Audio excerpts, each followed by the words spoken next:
Hello and welcome to the Ice Guys.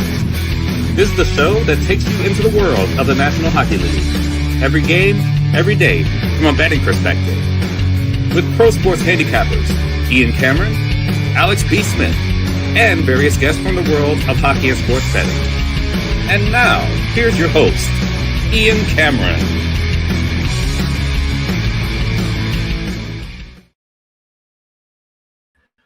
Welcome to the Ice Guys, Sunday, December 28th. Ian Cameron with you, ready to break down the Sunday NHL card. We've got 5 games on tap for this Sunday. Glad you're with us, just me, and it's going to be a very quick to-the-point show today, breaking down these 5 NHL games. It was great to have the NHL back yesterday, and it ended up being I'm trying to phrase how it went yesterday.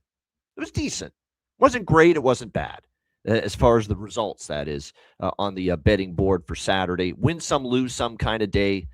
Hey, for the first day back after Christmas, which can be a bit of a strange day where a lot of weird things can happen, weird results, odd behavior from certain teams, and we'll get to a few of those teams that did play out of character yesterday on the Saturday recap. But we'll begin with the Battle of New York, and I'll tell you what, if you're the Rangers, you're frustrated because obviously you gave up the first goal early, and you were down 1-0 in that hockey game, but you did keep battling back in that game and you thought you got it tied on multiple occasions, and then the goal was obviously taken off the board. And then, of course, you can't tie the game in the third, and the Islanders win 2-0. So, yeah, tough loss for the Rangers there. Well done by the New York Islanders. And, Jonathan Davis alluded to that in the chat yesterday, that sometimes a certain goalie has the number of another team. And David Riddick, again, with a great performance against the Rangers, a 27-save shutout in that victory for the New York Islanders as they get the job done there against the New York Rangers in the Battle of New York. We saw Toronto and Ottawa in a back-and-forth, pretty wild game, 7-5. The Leafs ended up emerging victorious. Neither coach is going to be thrilled with the defensive play for their respective teams, but it was the Leafs getting the job done yesterday, 7-5, as they now win 2 in a row. Don't look now. Leafs trying to put a little win streak together. It's been a while since we've been able to say that. Obviously, they're not going to be thrilled with the defensive effort, but what you are happy about is the power play finally came to life. 2 power play goals in the first period. They added Steve Sullivan, longtime NHLer, as an assistant coach to help out with the power play. It's kind of a joint effort with Newsy Lalonde, Derek Lalonde, and Steve Sullivan working on the power play to try to shore it up. It's the struggles of the power play, of course, that cost Mark Savard his job as an assistant coach with this team. But to see the power play come through was big. And Ottawa kept chipping away and coming back, but the Leafs ended up putting it away. This was a very feisty game, which was great to see. The Battle of Ontario is certainly back as far as the intensity of this rivalry, which is great to see. So Toronto with a nice 7-5 win there. I ended up on the first period over, and obviously we were able to get that to the win column. It was a good day for overs, by the way, for the most part. I mean, you had Boston, Buffalo. Frustratingly, you had Nashville, St. Louis. That was a tough one to lose the over there. Edmonton, Calgary, but for the most part, there were a lot of goals yesterday in the NHL. Washington beats New Jersey 4-3 in overtime.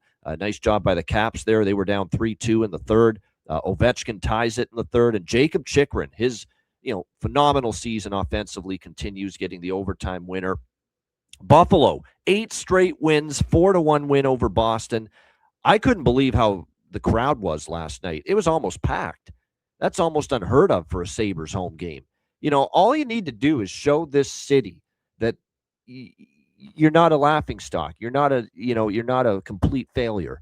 You start to win some games, and the crowd and the people in Buffalo are going to start to come back out. And that's exactly what we saw. I mean, it was an absolute great turnout yesterday for the home crowd for the Buffalo Sabres. It was probably their best attendance figure this season. Now, the holidays certainly help, but certainly winning games helps. And the Buffalo Sabres win their 8th straight. They also snap a winless drought without Rasmus Dahlin. I mean, it was 0-10-2, I believe, for them without Rasmus Dahlin in the lineup.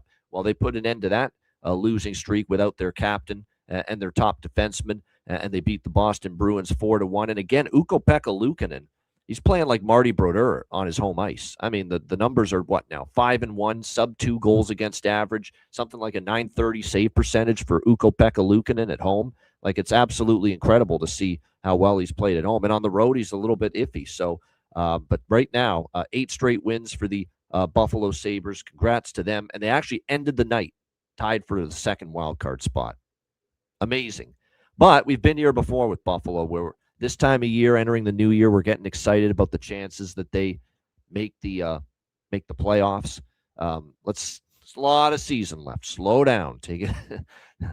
I know you're starting to get excited if you're a Sabre fan, and I'm speaking to you, Tim Earl. But at the same point in time, let's slow down a little bit. Let's just take it easy. Let's go game by game here with this team.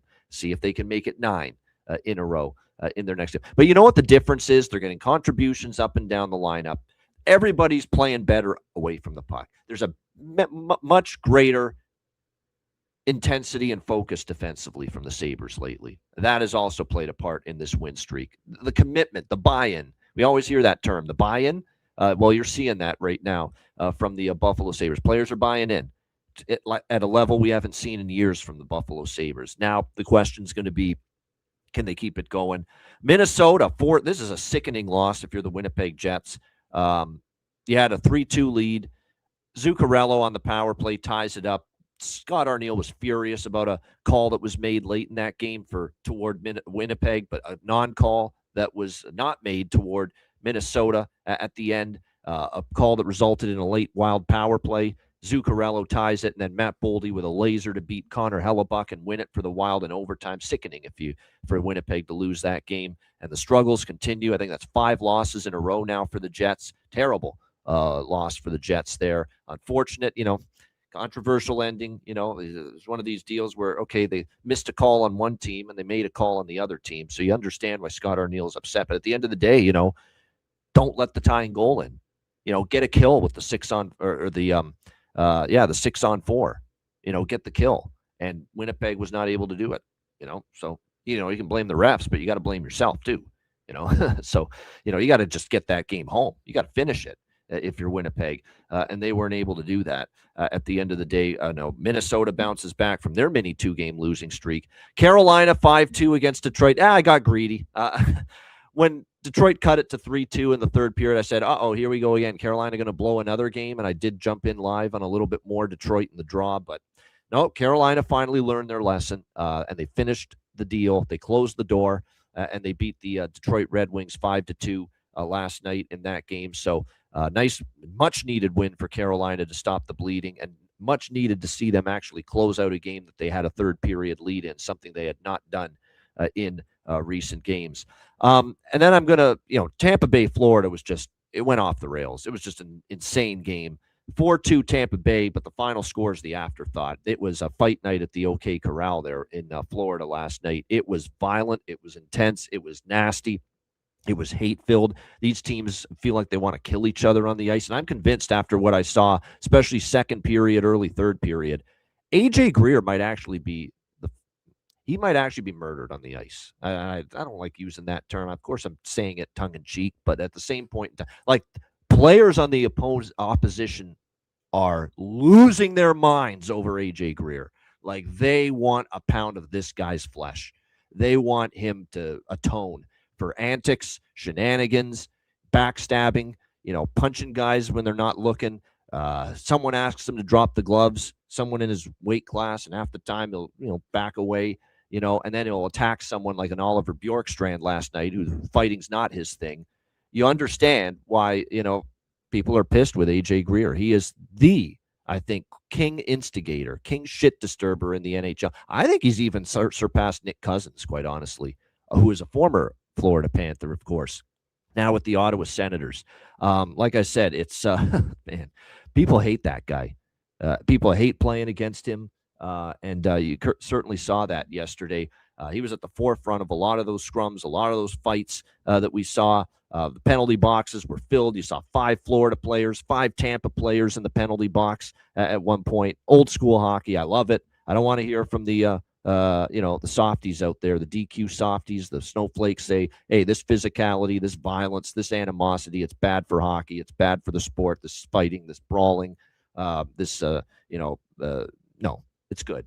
You need that. This is what separates hockey from football. Even football. Football is a physical sport, but it even separates it from football. And it certainly separates it from basketball, baseball, and soccer and all that other sports. Teams, you have some leeway for violence to enact physical punishment and punch a guy's face in this sport compared to the others. You do. And like I said, that's what makes it's some people say it's barbaric. I've heard that term used a bunch of times. This is the uniqueness of hockey and what separates it from the rest of the sports. You're allowed to show some semblance of physicality and rough and tumble in the NHL, and we certainly saw plenty of rough and tumble in the Battle of Florida yesterday, and Tampa Bay gets the 4-2 win there in that game. Man, best bet. We went 1-1 with the best bets. We really had to sweat that over, but it got there in the end with the late empty netter from Tampa Bay to send it over the total and get that 4-2 Tampa Bay win. St. Louis 3-2 win over Nashville. You wonder if the Blues have a run in them. This is a team that's dramatically underachieved. Maybe they're just not going to be good this year, but I still think they have a run in them. We'll see if maybe that can be the start of it. Hofer was solid in net. They got Snuggerud and Kyrou back from injury last night in that game. But a step in the right direction for St. Louis. And I'm wondering with Nashville if they start cooling off again. I know it was an incredible run for them going into the Christmas break, but, like I said, I do wonder if, it's going to be a situation where maybe they cool off a little bit. But St. Louis wins 3-2. The upset of the night, how about Chicago? 4-3 shootout win against Dallas. I know an Alex P. Smith is very happy about that. Our Robinson brothers, not so much. But the Blackhawks get a 4-3 win over the Stars. Shootout win. Nick Lardis, Hamilton/Brantford Bulldog in his junior days, getting the shootout winner. Very, very gutsy win from Chicago. We cashed the Chicago goal in the first period. Nice to hit that. We mentioned that. That's now 8-2 this year for teams facing a -300 favorite scoring in the first period. 8-2. 8 of the 10 games when a team has faced a -300 or greater favorite, they have scored a goal in the first period. That is definitely a trend and a stat you want to file away for future reference. No question about that. Blackhawks snapped their losing streak. And Jason Dickinson, the trooper, at +600 for Alex B. Smith with his bargain bin special of the night. He wasn't on the show yesterday, but he posted it on Patreon. I posted it on Patreon for him. It was part of his card yesterday. If you're a Patreon member, you are aware that Jason Dickinson was Alex B. Smith's bargain bin special, +600. So it was great to see that cash in. Look, Anaheim was terrible. That was the best bet, unfortunately, that lost to cause the 1-1 for me. They were awful. I think it's almost like they took that game thinking LA has been awful lately. They just lost to Seattle at home. We're just going to step on the ice and win the game. No, you still got to bring the effort. You still got to bring the compete level. And in the first period, they did not do that. They did not do that whatsoever. And you gave a team with no confidence at all life. And LA pounced on it. 4-0. It was a pathetic start to the game for Anaheim. Now, I'm going to not be too harsh on them because we do say that weird things can happen coming out of the Christmas break, but that was pathetic in the opening period by Anaheim. That's as bad as it gets. They were horrendous in that first period. Now, credit to LA. I mean, LA's been struggling, and they needed a win desperately, and they got it in very impressive fashion. And Alex Laferriere, who actually is a player I really like on this team. That's one thing I like on this team for LA lately is Laferriere. He's played great. He had a hat trick last night for the Kings in that victory. Great job by him. He needs to play on the top line consistently. Enough of this nonsense yanking him up and down the lineup, Jim Hiller. Not that I'm shocked that he's doing this nonsense, but Laferriere has shown more than enough to stay up on that top line. But LA with a convincing 6-1 win. I know Coach Q's not going to be happy about that game. We'll see how Anaheim responds. Great game in Vegas. Back and forth. It goes to overtime. The draw cashes. I had a piece of that. Terry liked it on the show yesterday. The draw, and his best bet hit Minnesota as well, and his bargain bin hit Colin Graff, which was one of my bargain bins in the San Jose game. 6-5 Colorado. Great effort by Vegas against an excellent Colorado team, but Colorado gets the better of them 6-5 in a shootout. Very entertaining hockey game back and forth there. In that one. Calgary with a 3-2 win, getting some redemption after losing in Edmonton in the Battle of Alberta earlier this week. That was another chippy game. Not as physical or nasty as Battle of Florida, but, it still had a little bit of contentious moments in it. Dustin Wolf was tremendous, especially holding up that 1-goal lead late. He had to make a bunch of great saves, and he did. 3-2 Calgary. And how about San Jose? Even with Demko in net, I stuck to my guns here. San Jose was embarrassed by Vegas before the break. I said, watch them come out here and give a good game against Vancouver, play a good game, and they did. They got the first 2 goals. We cashed San Jose, first goal, first period, plus 140, San Jose money line. So that was absolutely spectacular, to be able to cash that in that San Jose-Vancouver game, and kind of a situation where Vancouver cooled off a little bit. Another reason why I liked San Jose, they're off the ass kicking against Vegas right before the break. Vancouver's coming off that long road trip, and that's always a bit of a dubious spot. And you put the 2 things together, and so it was great to see that San Jose was able to get the job done. First goal, first period, money line, both cash on the Sharks. And Igor, I almost used him as a bargain bin, but I didn't, Nick, but I did bet it. Igor Chernyshov for the San Jose Sharks getting his first NHL goal, and we know it was bound to happen at some point. He's been on the top line with Macklin Celebrini for a while. You knew it was just a matter of time before he was finally going to score, and he did last night for the San Jose Sharks. So great to see him get his first NHL goal. All right, let's get into Sunday's card. First of 5, we've got Montreal and Tampa Bay.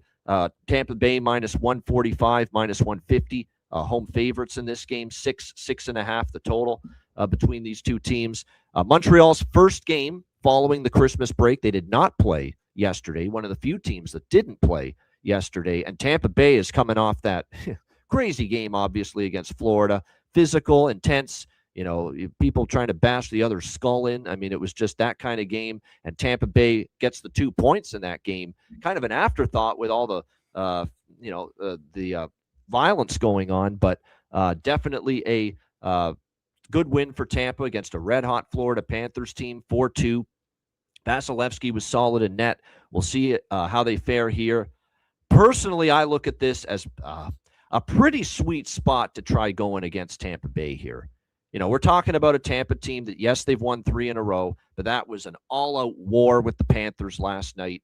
All the penalties, all the violence, all the physicality. You get the win. Coming out of a game like that, you're physically, mentally, emotionally put through the ringer, with a game like that.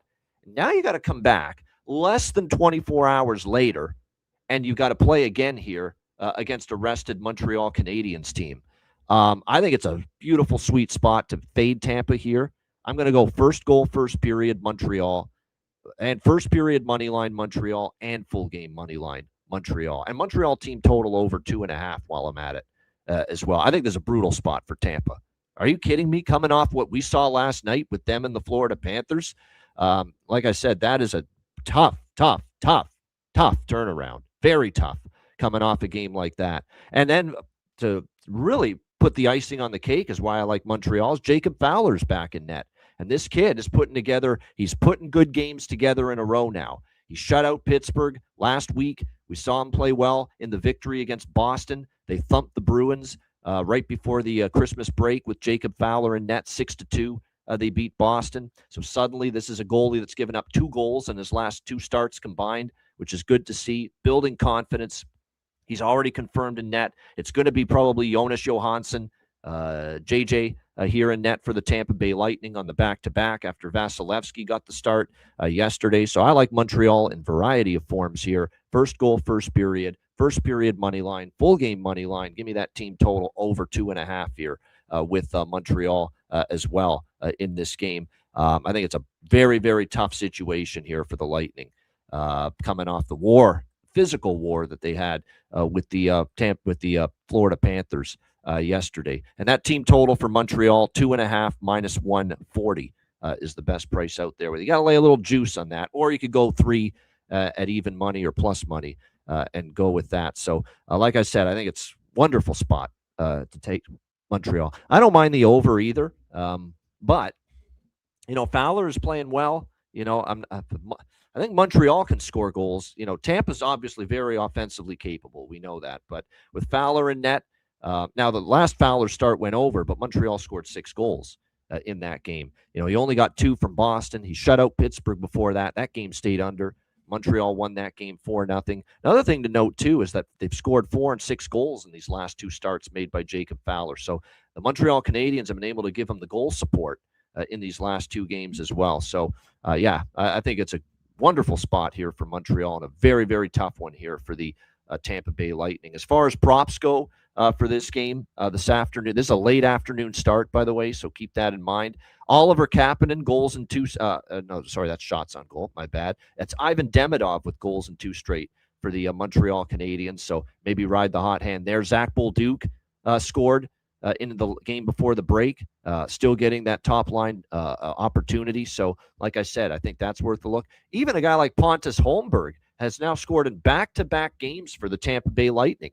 Might be worth a shot here as well. So, I am Jonathan bringing up that 6-1 for the first period over in the last 7 for both teams. I am on the over by Fecta. It's just a little bit lighter of a wager than the Montreal positions. The Montreal positions are what I like the most. The first goal, first period money line, and full game money line, and team total. And we're also on that over by Fecta, but it's a smaller bet compared to the Montreal bets that I've made in that game. All right, Islanders and Jackets. We've got Jackets minus 135, home favorites, 6 the total here in this game. This is an Islanders team off a 2-0 shutout against the Rangers, playing a Columbus team. Another team like Montreal did not play yesterday. This is their first game back from the Christmas break. So we'll see how this one plays out here for the Jackets. It's a Jackets spot for sure. It's a Jackets team that's trying to build some momentum following the 3-1 road win against the Los Angeles Kings in the game before the break. We'll see if they're able to build on that. One little issue here that I've got with the Jackets is if you want to be a good team, you got to put good days in a row together. And it's been a while since the Jackets have won 2 in a row. I've got them at 0-1, 0-2, 0-3, 1-3, 1-4. I've got them at 1-5 in their last 6 games after a win, the Columbus Blue Jackets. So, they have not been able to string it together, put it together, put good games in a row together, put W's in a row together. That continues to be the issue for the Jackets, but it's Jackets or pass for me in this game. I don't like the Islanders necessarily in this spot. You're probably going to get Marcus Hogberg, but I don't want to sign off on that just yet. They could.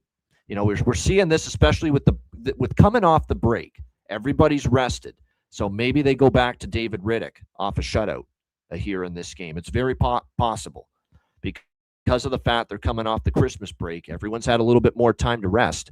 That David Riddick's going to get another opportunity here on a back-to-back to start for the Islanders after shutting out the New York Rangers yesterday. So that's what I'm waiting on as far as the goalie. I am going to pull the trigger on Columbus if it's Hogberg, but if it's Riddick, maybe we'll pump the brakes a little bit. Maybe we'll jump in on Columbus live, because the one thing I sometimes see with these spots is that the team that played sometimes has the early advantage against the rested team, and then the rested team gets stronger and better as the game goes on. Is Riddick? Okay, there we go. So I'm not shocked by that.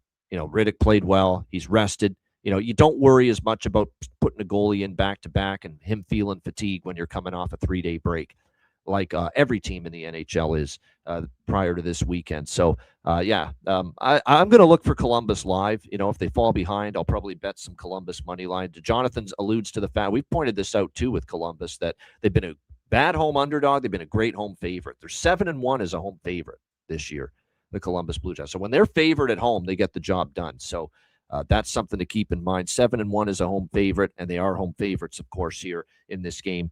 Jet Greaves getting the start for the Blue Jackets. No surprise there. You just can't put Merzlikins in right now. I mean, it's been that bad for him of late. So you got to ride the hot hand. You got to get on a roll here if you're Columbus, and Jet Greaves is the only option right now. The only option that makes sense right now in net for the Jackets. Couple of goal props. 2 guys on 2-game goal scoring streaks. Simon Holmstrom for the Islanders. I'm going to take him for a goal prop here in this game. And also Mason Marchment. How can we not? Mason Marchment here, plus 300. He's looked great in it with his new team, the Columbus Blue Jackets. He's looked comfortable here with this group. So keep an eye on that. Mason Marchment's probably worth a look here as far as goal prop is concerned. Zach Werenski's on IR. He's not playing. But Matthew Olivier is back. Matthew Olivier will return to the lineup for the New York. I think I might sprinkle on Matthew Olivier to score in this game. He does have 14. Has scored bunch of way more goals than we're accustomed to last year. We'll see how he fares here in his return, but maybe a little sprinkle on Matthew Olivier here. But yeah, no Werenski. Werenski's on IR. Werenski could be out for some time. He's getting another evaluation done to see how significant this injury is that he suffered on the West Coast road trip. And obviously, we're talking about a big loss for the Columbus Blue Jackets, no doubt. It's a lower body injury. No timeline for his return. He's day-to-day right now, but again, further evaluation is going to be made, and we'll have to wait and see how severe this ends up being. All right, these are two teams that played yesterday, back-to-back for both the Toronto Maple Leafs and the Detroit Red Wings. We've got Detroit minus 130, home favorites, 6.5 the total here in this Atlantic Division battle. I like the draw. I think there's overtime potential here with the Leafs and the Red Wings. We saw a game in Toronto last year go to overtime. We've seen some close games earlier this year. Detroit, by the way, swept a back-to-back against Toronto earlier this season, way back in October. Red Wings beat them 6-3 in Detroit. And then we saw the Red Wings on Thanksgiving, Canadian Thanksgiving, October 13th. The Red Wings went to Toronto in the rematch and beat the Leafs by a score of 3-2. And I remember that game. Cam Talbot was in net, and it was definitely one of the best games he's played all season. He made 38 saves on 40 shots, preserved a 3-2 win for Detroit in that game, and he'll be in net probably here with this being a back-to-back for the Detroit Red Wings. And I think Todd McClellan knew what he was doing all along. Let's give the red-hot John Gibson the start against Carolina, and let's leave Talbot for Toronto because he played very well against Toronto earlier this season in Toronto. Doesn't mean he's going to now, because I will say this about Talbot. His recent performance has not been that great. Overall for the year, 10-6-2, 887 save percentage, 3 goals against average. He was better in his last start. He did get one of the wins for Detroit against Washington last weekend and only gave up 2 goals. So that was a better start from him. But before that, he'd given up 4 to Utah, 3 to Edmonton, 5 to Columbus, 5 to Nashville. You know, his recent form had kind of taken a downturn as of late, but he did get it back and was better against Washington. We'll see how this one plays out. This is a 7 p.m. Eastern game. Looks like still day-to-day Patrick Kane. William Nylander, by the way, keep an eye on this. William Nylander left the game against Ottawa last night. Lower body injury for the Leaf center, and he started to heat up too. He had the 2-goal performance against Pittsburgh. He had the first goal of the game last night against Ottawa, but a lower body injury. He is traveling with the Leafs to Detroit, so there is still a chance he might play, but I get the feeling on a back-to-back they might proceed with caution as far as William Nylander is concerned and just rest him for this game. I would expect Easton Cowan to get back in the lineup. Craig Berube's talked for a couple of days. He needs to get him back in the lineup. Can't have him sitting indefinitely every single night. So I think this could be a spot for Easton Cowan to be back in the lineup. And if he is back in the lineup after sitting in the press box for the last few games, I'm going to be looking at a goal prop for him. You know I like this angle, healthy scratch angle. You're a healthy scratch. You see the game from a different perspective. You use it as a bit of a wake-up call. And then when your name is called and you're back in the lineup, oftentimes you look to make the most of it. So I'll be interested in Easton Cowan goal prop in this game for the Toronto Maple Leafs if he is indeed back in the lineup for them against the Red Wings. And I'm kind of reading the tea leaves. I kind of think he will be back in the lineup here for the Leafs tonight or in this game. So we'll keep an eye on that. The total's interesting. Toronto for the longest time under machine. Remember when Berube was preaching, we got to play better defense, and it was just a slew of unders in late November and early December into the middle of December as well, that under run for Toronto. Well, now we've seen 3 of the last 4 go over the total, 8, 9, and 12, and now the problem became, well, we're not scoring goals now, and so now they've opened up again, and now they're starting to score goals, but we're starting to see the defensive game start to decline again for this Toronto Maple Leafs team. So that's why it's a very difficult total here. I'm going to definitely be on a live over. I don't know if I want to bet it at 6.5 pre-game, but a live over, if I find a 5.5 at some point early in the game, I will bet that. And the draw. That's all I got for this game. The draw, and I'll look for a live over, and the props that I mentioned. I do like Easton Cowan for Toronto if he's back in the lineup. here for the Leafs. I also like Bobby McMahon. Me and Bobby McMahon for the Toronto Maple Leafs. He scored now in back-to-back games for them. JVR against one of his many former teams, right? How do we not sprinkle on that? James Van Riemsdyk for Detroit, former Leaf at one point in his career. I'll look to him for a goal prop as well. Nick Robertson, that was the thing about that 7 goals for Toronto last night. So many players got off the schneid. Matthew Nyes had struggled lately. He scored 2 goals. Nick Robertson had struggled lately. He got on the board with a goal last night. So it was everybody gets off their schneid. Everybody, snaps their cold spell kind of night last night for the Toronto Maple Leafs. So definitely those are a few props I'm interested in. John Leonard and Emmett Finney for Detroit. Talked about those 2 guys. Might be worth a look. But the one that stands out for me tonight particularly is JVR. We'll have to wait and see on that. But I would expect JVR to play tonight. He's coming off a healthy scratch, too. That's an excellent point. And that means the healthy scratch angle would be in play again here. And I like that. You always get a hard, tough, strong effort most nights from a guy that's coming back in the lineup after being a healthy scratch. But we'll have to wait and see because he didn't play against Carolina last night. Back-to-back, probably from a rest standpoint. Remember, he's in his late 30s now, James Van Riemsdyk. If he's back in the lineup tonight for Detroit, and I'm thinking he will be, that's a good goal prop to me against one of his old teams, too, the Leafs. All right, next up, we've got 2 games left on the slate. Pittsburgh, Chicago. Pittsburgh minus 160 road favorites, 6 the total here in this game. I should point out, too, you notice that I'm not bullish on any overs yet. I'll look at a live over in Detroit, but it is Sunday, and Jonathan Davis has thrown out that stat, the last few weeks about how all these Sunday games before 8 p.m. Eastern time, starting before 8 p.m. Eastern time, have been trending under the total. So, it is kind of something that I have started thinking about, in the back of my mind that, whoa, let's cool it maybe on some of these overs here on Sunday, knowing how strong the under run has been on Sundays, especially for those games before the Christmas break. Chicago, Pittsburgh, Arturs Shilovs should get the start here for the Pittsburgh. It is confirmed Arturs Shilovs getting the start here for the Pittsburgh Penguins. Spencer Knight projected. I'm sure it'll be Knight because we saw Soderblom last night against the Dallas Stars. Of course, still no Nazar, still no Bedard, and Ilya Mikheyev day-to-day for Chicago as well. But for the first time without Connor Bedard and Nazar, for that matter, Chicago finally found their offense a bit last night. 4 goals, 4-3 shootout win. Tyler Bertuzzi with 2 goals. And it was just nice for Chicago to finally see a little bit of offensive production last night for them against the Dallas Stars. We'll see if they can carry that over here. They very well could, because this Pittsburgh team is just a disaster defensively, and it's been that way with Pittsburgh for a very long time. Pittsburgh's another team that did not play yesterday. This is their first game after the Christmas break. Chicago's on a back-to-back. But I don't trust Pittsburgh. I don't want any part of Pittsburgh. Minus 160 road favorites in this price range. Minus 170 in some spots. You can't back Pittsburgh right now in that kind of price range. 1-9 in their last 10 games. We've talked about how the team total over has cashed repeatedly against this Penguins team. And the beautiful thing about Chicago's team total here?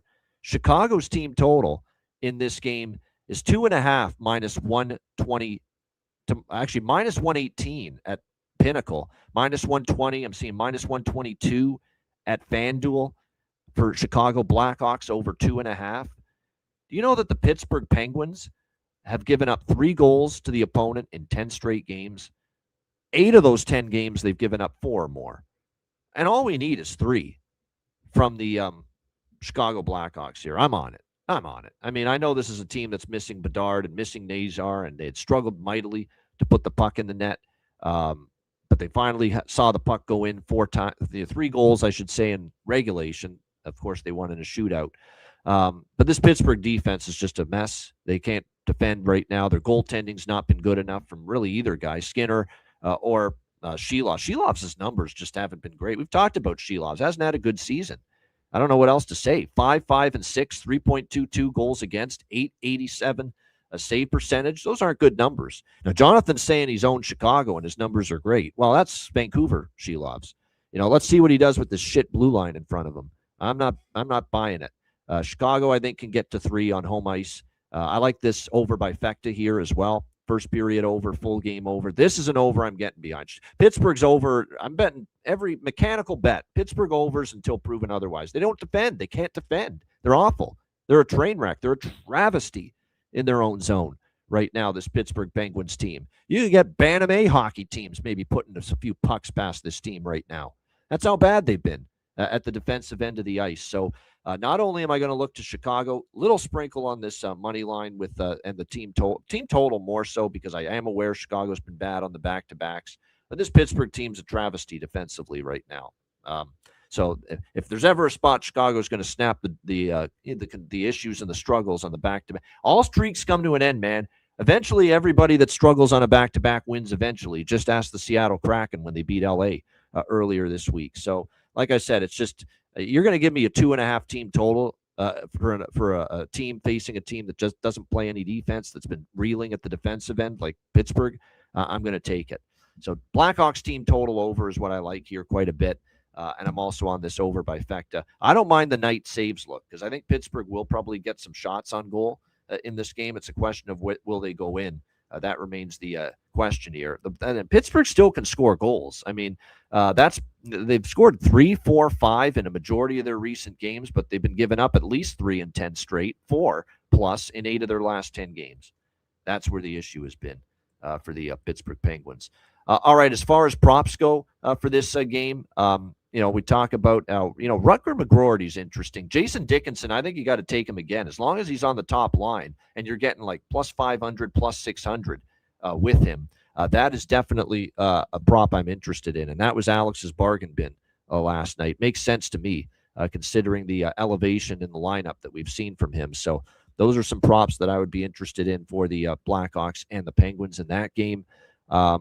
Good stuff there. I think there was someone else, too, on the Pittsburgh side that, like I said, may be interested in here as far as props are concerned. Let me just double-check on this. Pittsburgh, here we go. I mentioned Rutger McGroarty. I think it was Mantha. Mantha's actually been percolating a little bit lately on that line with Novak and Brazeau. So maybe a little look to him as far as props. All right, next game, last game on the Sunday slate. Philadelphia Flyers, Seattle Kraken, Philly minus 130, road favorites, 5.5 the total here in this game. Seattle actually went into the break playing pretty good hockey, this Kraken group. Started to put some wins together going into the Christmas break. We saw them beat San Jose 4-2 on the road, Anaheim 3-1 on the road, LA on a back-to-back 3-2 on the road. I mean, they swept the California swing, 3-0. For the Seattle Kraken in that California swing. I don't know. To me, the break came at a bad time for them. They've certainly got, a little bit of momentum now. We'll see if they can build on that, pick it back up again. It hasn't been many 3-game win streaks this year for the Seattle Kraken, but now does the Christmas break, did it come at a bad time for them? Can they flip the switch and get right back into the winning ways here coming out of the break? Philadelphia, 2 straight wins for them going into the Christmas break. They beat Vancouver 5-2 at home. Chicago on a back-to-back 3-1 on the road. We'll see how this one plays out. This is goalie dependent. Check the Patreon page, patreon.com/Ice Guys. Later, we'll see where I go as far as a bet in this game, if anything. I'm waiting on goalie confirmations. I'm seeing at the moment Philip Grubauer projected and Dan Vladar projected for their respective teams. Vladar for Philly, Grubauer for Seattle. But again, that hasn't been confirmed as of yet, but that's kind of what I'm seeing right now. Could be Decord too, but we'll have to wait and see. Really goalie dependent because when you look at Seattle, Grubauer's not someone I fully try, although he was good the last time we saw him against Anaheim. We do have to give him credit. He played well. I'm kind of leaning Philly here, but again, I'm waiting on the goal. I certainly could only back Philly if it's Vladar. If it's Ersson, no, not interested with Sam Ersson in net. At the moment for them. He hasn't been great for the Flyers this year. We'll have to wait and see. But like I said, this is a wait-and-see game. What I will bet right now is I think the draw could be in play. We saw 2 of the last 3 head-to-head meetings, 2 of the last 4 head-to-head meetings between these teams here in the Emerald City. They played 4 times against each other. Flyers and Kraken here in Seattle since the Kraken got into the NHL, and 2 of those 4 games went past regulation. And Philly, again, 4 of their last 8 games has gone past regulation as well. So East versus West as well, which you factor in. So I like the draw pregame. Anything we do as far as in-game, we will wait to see what the goalie situation is for these respective teams. And for props, I'll throw out just a couple. Eberle has scored in 2 straight. How about Grundstrom? Witness the power of Carl Grundstrom for the Philadelphia Flyers. He has scored in back-to-back games for them, and he certainly made the most of his opportunities. But maybe a little flyer on him, no pun intended. Plus 700 for Carl Grundstrom for Philly, maybe to make it 3 games in a row with a goal. All right, great stuff. Shout out to everyone in the chat. Hit the like button. We appreciate it very much. Told you, rapid fire. We want to be in and out before the NFL games kick off on a Sunday. We appreciate it. Hit the like button. Make sure you check out wizardsportspicks.com. We've got a big NFL card up on the website. It's been just, it is not easy to be, 60% for a full season in the National Football League. That just doesn't happen every single season, but it's happening right now for me. It's been a great season. Just made a lot of good decisions. We're just seeing the board very well. That's really all there is to it. And the NFL record this season at wizardsportspicks.com for me, 58-37, 61%, $1,612 profit. That's 16.12 units of profit. Great NFL season. We got a big NFL card up on the website. Get on board with some premium NFL picks if you'd like, wizardsportspicks.com. Make sure you check out the Beyond the Lines videos daily on the YouTube channel. Tons of great handicappers, so make sure you check it out at wizardsportspicks.com. And, of course, check out patreon.com/Ice Guys, just $10 per month. Again, goalie charts, totals charts, a daily card, sides, totals, player props, posted each and every day on the Patreon page. Get on board, $10 per month. Your membership and subscription goes a long way to supporting the show and keeping it going long term. We've got multiple Patreon-exclusive live betcasts coming your way in the new year, January and beyond. So make sure you get on board, $10 per month, patreon.com/Ice Guys. And, of course, the Ice Guys store. Get your gear and your merch for the new year over at iceguys.myspreadshop.com. Bargain bin special of the night and best bet coming up right after we hear from our great Ice Guys sponsors.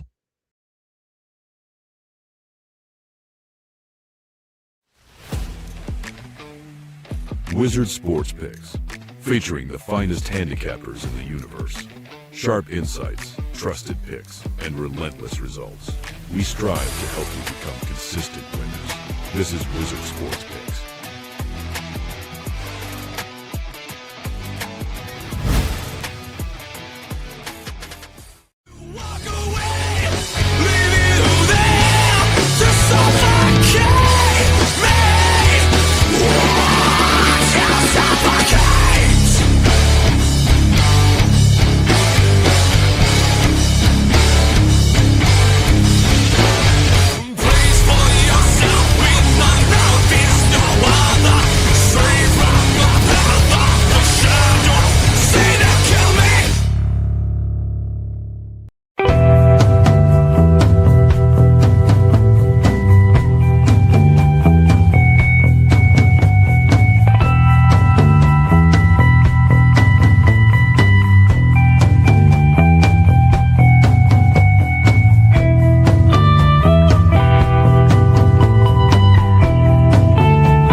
Kings and queens shop. Thanks to all our sponsors, including Royal Cannabis. Check them out, royalcannabisshop.com. 20% off using the promo code Ice Guys. All right, bargain bin special of the night for this Sunday NHL slate. Let's see where we're going to for a bargain bin special, because I've got 2 in mind, but I don't know if the one is bargain bin. Oh, it just barely is. At DraftKings it is anyway. Yeah, we're going to go with it. Mason Marchment, Columbus, plus 300. He's been great since arriving with the Blue Jackets. I think he can get on the board once again. Mason Marchment, plus 300, right on the button. Just making the grade as far as bargain bin worthy. Plus 300, Mason Marchment for my first bargain bin special of the night. Second bargain bin special of the night. I might add a third if he's in the lineup, but I can't make him bargain bin special. I'm looking at Cowan or JVR in that Toronto-Detroit game, but I want to make sure 100% they're in the lineup. So check the Patreon page. If one or both of them are in, I might add one of them as a bargain bin. But my second bargain bin, I'm going to go to Carl Grundstrom for Philadelphia, plus 700. Back-to-back games with a goal. Price is good enough to take a shot with it. So there you go. Mason Marchment, Columbus, plus 300, and Carl Grundstrom, Philadelphia, plus 700 for my two bargain bin specials of the night for this Sunday card. We got Colin Graff last night as a bargain bin winner. Hopefully we hit another one here tonight. Best bet, bleu, blanc, rouge, le Canadien, le Canadien. I think this is just a great spot to back Montreal and a great spot to fade Tampa Bay. You come off that kind of a war last night with Florida and you win it. If they lose last night, maybe I'm a little bit more hesitant. But they won that game last night too against Florida. And now you got to turn around less than 24 hours later and play the Montreal Canadiens. That's very difficult. Jacob Fowler's now won back-to-back starts. He's in net. I actually give him the advantage over Jonas Johansson, who's probably going to be in net for Tampa Bay. Great price, plus 130. Give me the Montreal Canadiens to defeat the Tampa Bay Lightning. Montreal, plus 130 for my best bet here for this Sunday NHL card. All right, shout out to everyone in the chat. Appreciate it very much. Hit the like button. On the way out. Great show. Tomorrow we'll be on at our regular Monday time again, 2 p.m. Eastern. We are pretty much back to 2 p.m. Eastern on Mondays now the rest of the season, which is great. So it's nice to be able to get back as far as, it's nice to be able to get back to the regular time on Mondays. As much as I love doing the college football show, it's nice to be able to get back to doing the Ice Guys show at 2 p.m. Eastern again on Mondays starting tomorrow. So that'll be great. We'll have Perlo in the house with us. So excited about that. And Alex will be back on Tuesday on the show. So looking forward to that as well. All right, that's it. Reminder, the Ice Guys is live 7 days a week, Monday to Friday, 2 p.m. Eastern, Saturday, Sunday, noon Eastern. If you can't watch the show live, download the Ice Guys podcast in audio form on all major podcast platforms, Google Podcasts, Apple Podcasts, Spotify, Stitcher, iHeartRadio, Amazon Music, and more. Download the Ice Guys podcast when you can't watch the show live. I'm Ian Cameron. Have a great Sunday. Enjoy the games and good luck. And we will be back tomorrow on Monday, 2 p.m. Eastern for another edition of the Ice Guys.